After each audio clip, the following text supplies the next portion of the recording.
नमस्कार मित्रों, मेरा नाम है आदित्य। आप देख रहे हैं advocate Aditya YouTube channel.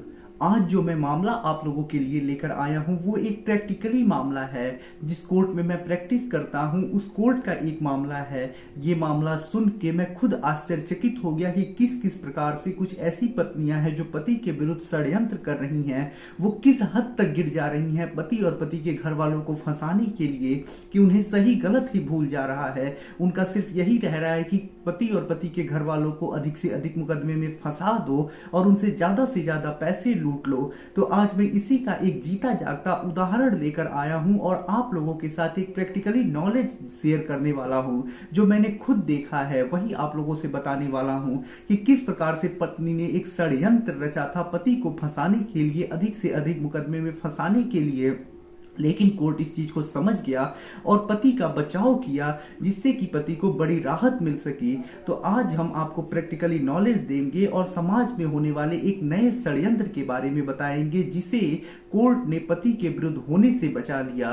Video में आगे बढ़ने से पहले मैं आपको एक महत्वपूर्ण जानकारी दे देना चाहता हूं। मेरी एक किताब पब्लिश हुई है जिसका नाम है legal guide for husband in matrimonial cases. अब देखिए, जो इस किताब है, जैसा इस किताब का नाम ही है legal guide for husband in matrimonial cases, वैसा ही इस किताब का उद्देश्य भी है। इस किताब में आपको जो भी मैट्रिमोनियल केस होते हैं, चाहे आपकी पत्नी ने 498A का झूठा मुकदमा लगाया हो, 125 CRPC का मुकदमा लगाया हो, DV एक्ट का मुकदमा लगाया हो, सेक्शन 9 का आपका मुकदमा चल रहा हो, डाइवोर्स केस चल रहा हो, तो कोई भी यदि आप मैट्रिमोनियल केस लड़ रही हैं तो इस किताब में उन सारे मुकदमों से संबंधित आपको महत्वपूर्ण जानकारियां दी गई हैं, टिप्स बताए गए हैं, सुझाव दिए गए हैं। इस किताब में सारे प्रोसेस बताए गए हैं कि किस किस प्रकार से प्रक्रिया मुकदमे की चलेगी, क्या क्या चीजें होनी है, क्या होगा।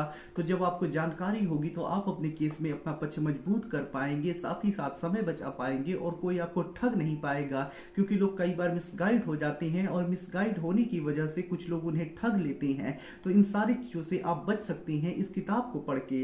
ये जो किताब है, इस किताब का मूल्य 600 रुपए है, जिसमें कोरियर चार्ज भी है। तो यदि आप इस किताब को बाई करना चाहते हैं तो मेरा व्हाट्सएप नंबर आपको स्क्रीन पे दिखाई दे रहा होगा, आप उस पर मैसेज करिएगा। तो आइए अपने महत्वपूर्ण वीडियो की तरफ चलती हैं और जो चीजें मैं बताने का प्रयास कर रहा था वो मैं आपको बताता हूं। तो देखिए, ये जो मैं आपको बता रहा हूं वो एक प्रैक्टिकली मामला है, एक डिस्ट्रिक्ट कोर्ट का मामला है जहां मैं प्रैक्टिस करता हूं, वहां का मामला है। जो मैंने अपने सामने देखा वही चीज बता रहा हूं। तो देखिए, मामले में होता कुछ ऐसा है कि पति पत्नी जब शादी हो जाती है तो कुछ दिन साथ रहते हैं। साथ रहने के बाद पत्नी जो होती है किसी कारणवश चली जाती है मायके। वहां जाके पुलिस थाने में कंप्लेन करती है, मीडिएशन होता है, मीडिएशन असफल होता है। उसके बाद पति और पति के घर वालों के विरुद्ध भारतीय दंड संहिता की धारा 498A, 330, 504, 506 में FIR दर्ज हो जाता है। FIR दर्ज हो जाने के बाद पत्नी 125 CRPC भी लगा देती है, DV एक्ट भी लगा देती है और उससे भी पत्नी को अब संतोष नहीं मिलता। तो पत्नी दोबारा केस दर्ज कराने के लिए एक पति के और पति के घर वालों के विरुद्ध कंप्लेंट केस दर्ज कराने का सोचती है। कि वो क्या करती है कि एक कंप्लेंट केस पति और पति के घर वालों के विरुद्ध दर्ज कराने के लिए कोर्ट में प्रार्थना पत्र लगा देती है। लेकिन पत्नी को ये पता नहीं होता है कि जब वो केस दर्ज कराने जाएगी तो कोर्ट रिपोर्ट भी मंगा सकता है कि क्या इस मामले में कोई FIR दर्ज है या नहीं दर्ज है। तो पत्नी जब ये मामला दर्ज कराने के लिए कोर्ट में कंप्लेंट केस दाखिल कर देती है, उसके बाद जो कोर्ट होता है वो थाने पे एक रिपोर्ट मंगाने के लिए लेटर भेजता है कि क्या इस संबंध में कोई मामला दर्ज है या नहीं दर्ज है। और जब कोर्ट ये लेटर भेजता है अपना रिपोर्ट मंगाने के लिए, थाने को एक आदेश जारी करता है कि थाना इस संबंध में अपना जो भी आख्या है वो कोर्ट में लाके प्रस्तुत करे। तो पहले ही वहां पे एक इस मामले के लिए FIR दर्ज था और पत्नी ने अब फंस जाती है। अब देखिए कैसे, जब कोर्ट में एक मामला दर्ज कराने के लिए प्रार्थना पत्र देती है और एक उसी मामले के लिए पहले ही FIR दर्ज करा दी होती है, तो ऐसे में जब आख्या आती है थाने से तो उसमें यही लिखा होता है कि एक मामला पहले से ही दर्ज है। और इस वजह से जब ये आख्या आती है तो कोर्ट जो होता है तुरंत पत्नी के कंप्लेंट केस को रिजेक्ट कर देता है, खारिज कर देता है और कोर्ट यही कह देता है कि जब एक मामला चल रहा है तो दोबारा मामला नहीं दर्ज किया जा सकता है। सेम सिचुएशन, सेम घटना के लिए सेम एक्यूज के ऊपर दो मामले नहीं चलाए जा सकते हैं। तो इस वजह से जब आपका एफआईआर चल रहा है, जब वो उस केस है ही, एफआईआर है ही, तो यहां दोबारा आने की और दोबारा केस दर्ज कराने की क्या जरूरत थी। जो जज साहब होते हैं पत्नी को फटकारते भी हैं, डांटते भी हैं और उसके बाद पत्नी का कंप्लेंट केस भी रिजेक्ट कर देते हैं।